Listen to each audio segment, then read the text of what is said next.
I've just gotten back from holidays, so I thought I'd do something a little different as I settle back in. A One Piece live reaction and chapter review, and by live reaction I mean I will actively write myself reacting to each page as I read it, if that makes sense. I'm recording this section before the chapter has come out, so let's start with some things on my mind, some theories, if you will, before I read the latest chapter. If you want to jump straight to the chapter, I'll put a timestamp on screen here. The world is going to flood. Or, more accurate to say, the world will sink into the sea. How did this occur? We know that water rises occur from the mother flame-fueled weapon, but we only know of a couple of holes so far. The other thought is that this is water displacement, in which case a prime suspect would be the red line itself going 10,000 feet below sea level.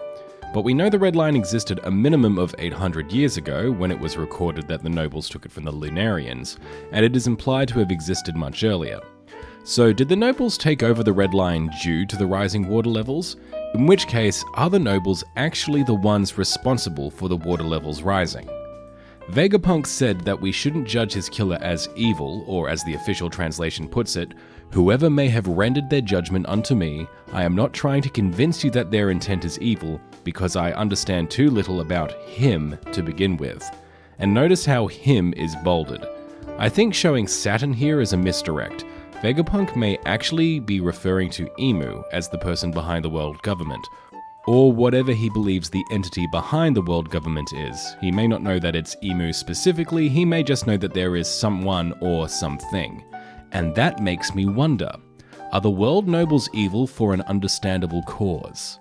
Or, another way to put it, while they, Emu, the Gorosei, and the world nobles generally, have been corrupted by their power over time, did they originally take control, and do they now exert their control over the world because their actual goal is to stop the sea levels from rising, or at least to slow it? The original Joy Boy could have, for example, not minded the world flooding and would live freely on the water. All peoples living on the water as one seafaring nation. But the 20 kingdoms wanted their land and domains, and wanted to stop the waters rising, because without land they can no longer be rulers. But their method was so contrary to Joy Boy and the ancient kingdom's ideals that their conflict ensued. Imagine then that, at the conclusion of the Void Century and their victory, the world nobles realized whatever method they had in mind to stop the water levels rising that put them into conflict with Joy Boy, it didn't work. So in a bid to protect themselves, they defeated the Lunarians and took the red line from them. It feels more Oda to have the grand villain's motivations be more complex than, "I'm evil and rule the world and I want to maintain my power." Noble intentions corrupted by necessary evil required to carry out whatever they needed to do, then over time this absolute power corrupted their descendants. That's a bit more complex and a bit more Oda. I've heard people say, this is why Joy Boy's allies live in high places, or places safe from flooding, so when the world nobles flood the world, they'll be safe. But what if we turn that logic on its head? This is why Joy Boy's allies live in high places, because Joy Boy saw the flooding as inevitable and prepared his allies for it. I mean, let's take scenario 1 of world nobles / Emu want to flood the world, so Joy Boy prepared his allies to survive it. In that case, it's been 900 years. And while there are definitely instances of water levels rising, it doesn't seem to be that high yet, does it? Even Wano's now underwater capital is a fair bit higher than sea level, and those existed around 900 years ago. At the current rate, Wano can last another 9,000 years, let alone 900. It also means that Joy Boy is preparing to lose, and lose permanently, which would contradict the coming of the dawn that, is happening as we speak with Luffy. It also means that hiding the truth at Laugh Tale, an island, that's not really a good solution, is it?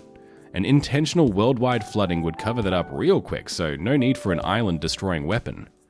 Now take scenario 2. World nobles took drastic and perhaps evil action to stop or slow the flooding of the world, but Joy Boy prepared his allies for victory against them and thus the flooding. This is a more permanent solution that relies on eventual victory. Those that are prepared to live on the high seas haven't prepared for nothing. Those who live inconveniently high are now at sea level. Now, I've got questions surrounding the Red Line's place in all this. If it predates the Noble's plan, could it be responsible for the flooding? As well as the fate of Fishman Island. Surely a rising sea level just means they should stay down there safe, right? And the big question of, how are the Nobles slowing / stopping the flooding that holds this idea together? Maybe the flooding is caused by the red line slowly falling into the sea, causing sea levels to rise, which would in turn crush and destroy Fishman Island.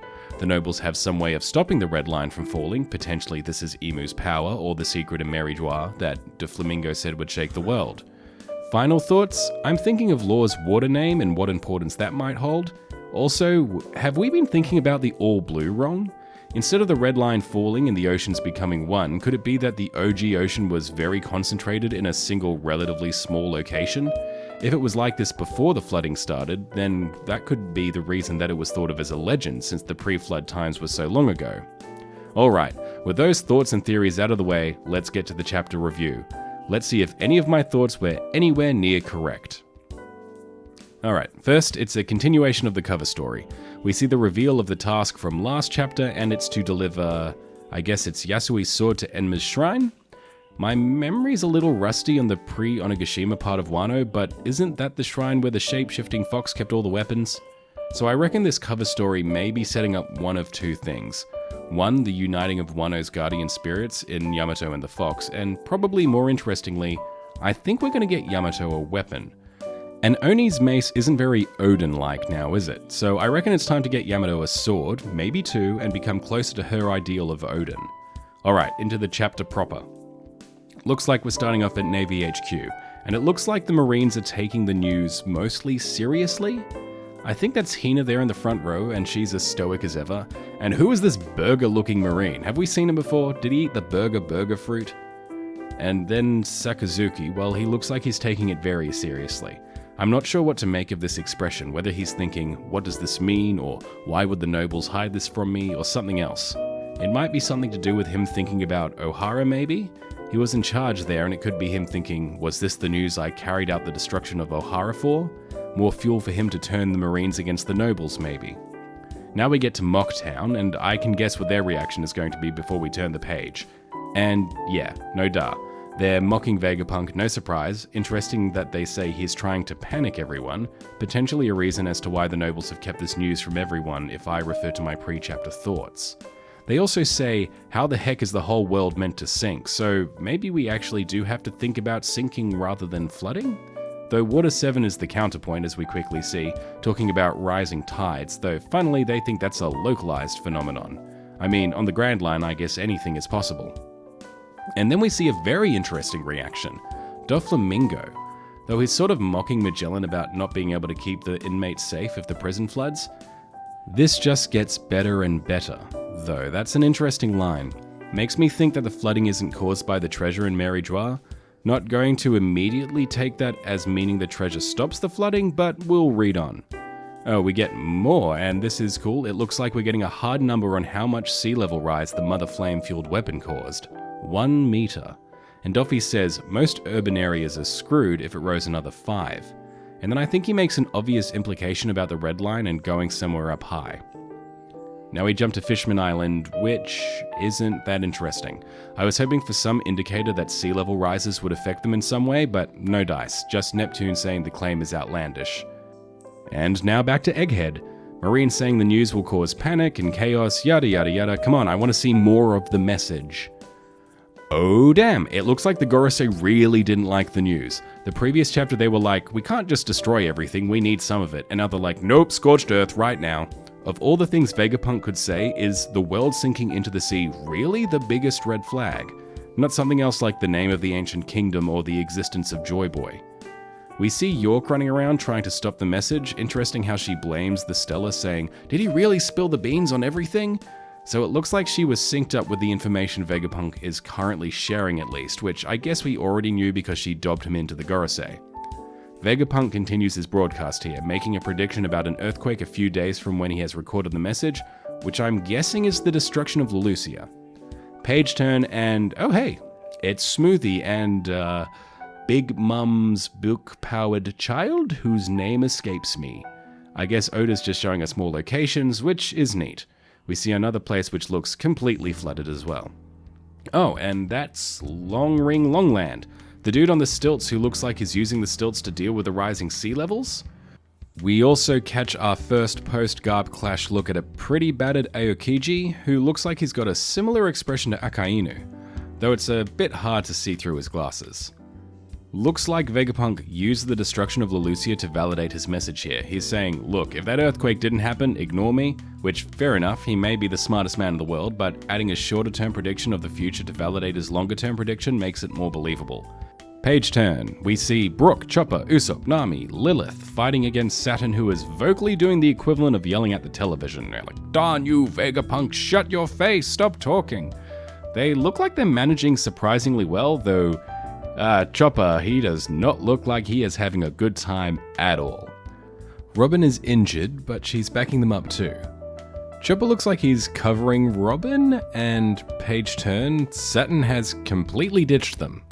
Like, yeah, he wanted to kill Robin, but Saturn is beelining it to the Mother Flame as fast as he can.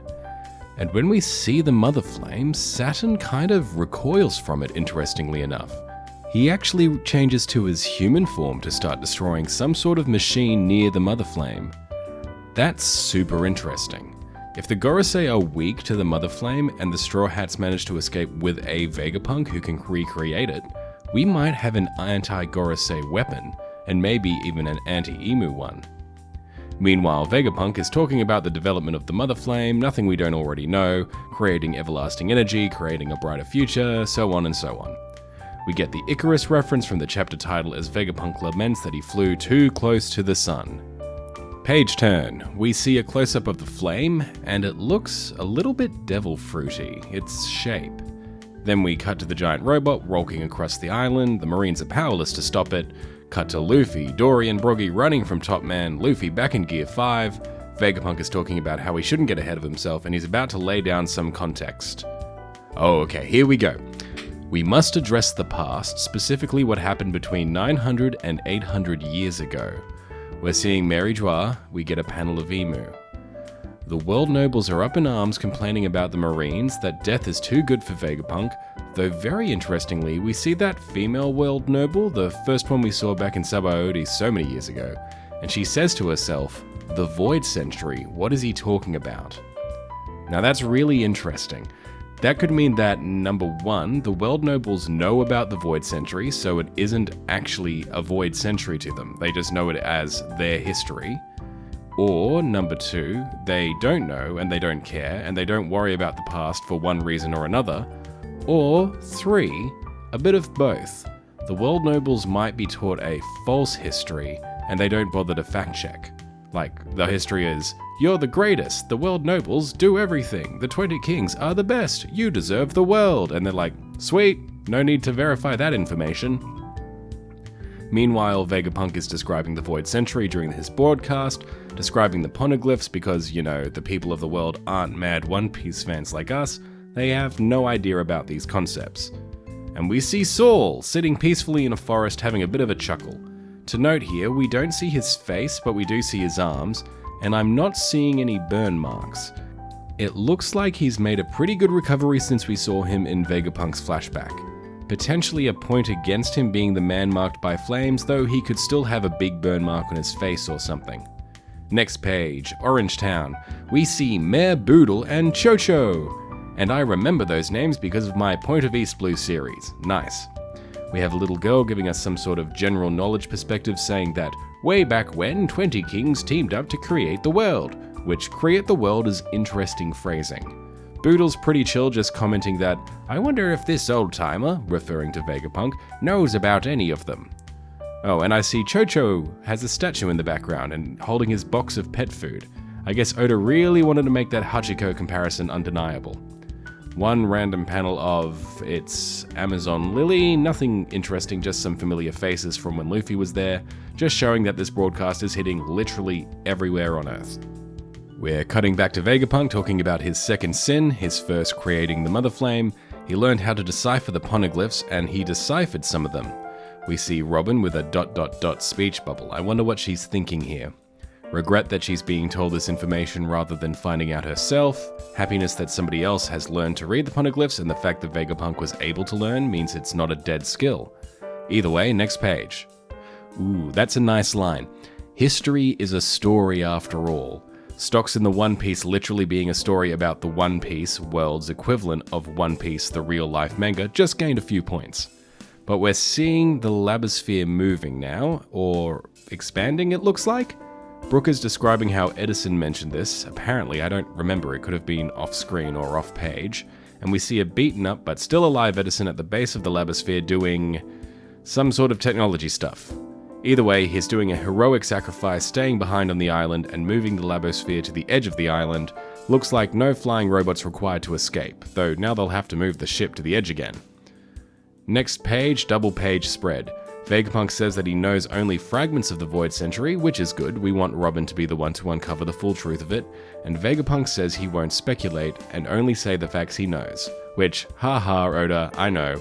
We're the ones in charge of baseless speculation. Luffy smacks Top Man in the face and still gets hurt, and his fist is on fire again. So Top Man's boar form is really tough. Luffy is in Gear 5 this time, and it looks like he's in some serious pain. And it's just from hitting the dude boar demon Gorosei thing. But more importantly, Vegapunk talks about Joy Boy, a figure born 900 years ago, similar to the sun god Nika from the Fables of Elbaf, which is interesting, because he's not saying he was the sun god Nika, just that he had a similar quality of a stretchy body. But he then says he was the first man to take to the seas and the first one to be called a pirate. And there's a caption saying, the original pirate. Chapter over, break next week.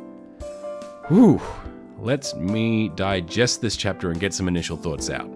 In regards to my thoughts and theories I laid out before I read the chapter, let's talk about the sea level rising. We don't have enough information from this chapter, aside from the rate of water rise from Magellan and Doflamingo, on the distinct causes of global rising water levels. Yes, obviously the Mother Flame fueled weapon does appear to cause a rapid 1 meter rise in global sea levels, but is that really the one and only cause? To my memory, the weapon has been used twice, in its lobby sometime in the distant past, and Lelucia, according to the timeline of the story, a few days ago, which caused the earthquake in the current time. How many times has this weapon been used? We know the Gorosei has mentioned the Great Purge, so wiping out large swaths of the population isn't assumably a new thing to them, but the reason they want the Mother Flames so bad is that they haven't had access to their island annihilating / sea rising weapon for quite a while, I would dare say 800 years. Now obviously that base assumption could be way off. Maybe it's only been the last 100 years that they lost the power source to their weapon, and it has been used a lot more frequently than we realize because we haven't seen the holes. The Gorosei did say Lelucia never existed, implying that they're so efficient at wiping out history that within a few days they can change public perception that a nation important enough to warrant attendance to the Reverie never existed at all. So since the world government has been in power, they have been periodically purging and annihilating islands, causing gradual sea level rise over time. I'd need to see more evidence to support that. I do think there is a baked-in level of natural sea rise with how Vegapunk is speaking about it. I mean, obviously Oda is drawing Vegapunk's announcement out over multiple chapters and, painfully, multiple breaks, but if the water level rise was purely due to the actions of the world government's secret weapon, I would open the broadcast with, "The world nobles have a weapon that, when fired, destroys entire islands and causes the sea level to rise," or some variation. But without mentioning the weapon at all, he just talks about the sea level rise, his creation of the Mother Flame, his deciphering of poneglyphs, and then starts talking about the existence of Joy Boy. So I'm not totally disregarding my initial theory just yet, though the next couple of chapters may have it dead and buried. Rereading the chapter a couple of times, another couple of points. The Gorosei are saying they will wipe out all living things on the island to stop the broadcast, and they mean by that to destroy all Denden Mushi to stop the broadcast. So I wonder why Saturn is really booking it for the power station. So much so that he literally tramples Chopper to get there. Is the Mother Flame alive? Is it some sort of lineage factor thing or something else that means it registers as a living thing? Otherwise, if the Gorosei are just going to wipe out every living thing specifically, wouldn't that just mean they'd avoid the Mother Flame naturally? Or is it the case that the method that they're going to use to annihilate all living creatures would potentially cause damage to the Mother Flame if Saturn isn't there to protect it? Though it certainly doesn't look like Saturn is protecting the flame here, he's destroying stuff around it. I will once again focus on the fact that he's reverted to human form and is bashing the console with his staff, which it's kind of weird that his staff is included in this transformation process. My assumption is that the Mother Flame is something that essentially functions as an artificial sun. It'd make sense that these demon-like entities that are against the sun god would have a weakness to the sun in some form, and Saturn's proximity to it has forced him to have to revert, or some may say to transform into a human. The spider may be a space form, so who knows. The more I look at the Mother Flame, the more I think it looks like Luffy's Gear 5 hair. I think this is also probably why they put the flying too close to the sun Icarus reference on the panel that they showed the Mother Flame. So yeah, Mother Flame somehow related to the sun. Chapter MVP, I reckon, actually goes to Chopper. It's been a while since he's gotten a solid win, but him tanking repeated blows from Saturn and protecting Robin from being trampled. Saturn's legs can melt through trees effortlessly, but an unhockeyed ball of squishy reindeer fur was able to tank multiple hits from him. Guard Point is reaching Big Mum levels of toughness. And now let's talk about the first pirate. I mean, it's good to get it confirmed, but is anyone at all kind of surprised? Like, it might be a bit of an underwhelming reaction, but I feel like that revelation is kind of, yup. Of course, Joyboy was the first pirate. He was clearly well-traveled, having connections all around the world in Wano, Elbaf, Zo, Fishman Island, and if you ran afoul of what would become the world government, of course they would define him as a pirate. Though I am curious to see how the term pirate was created in One Piece. Is it something Joyboy called himself? Or did the 20 Kings give him that title? There's a race of people called the Buccaneers, and I'd say that with 80% confidence, Joyboy was likely one himself. So if we're using a pirate term to describe a race of people, potentially a pirate or even pirate king was an actual formal position for the Buccaneers. Either way, I'll chew on these thoughts for the next couple of weeks, and I can't wait to see what happens next. What do you think about the latest chapter? Are my ideas way off base? I love reading your comments down below. Next video, we'll be returning to the usual programming where the Point of East Blue will be covering Usopp and Syrup Village, now with this new background that I've put together which should hopefully make editing easier.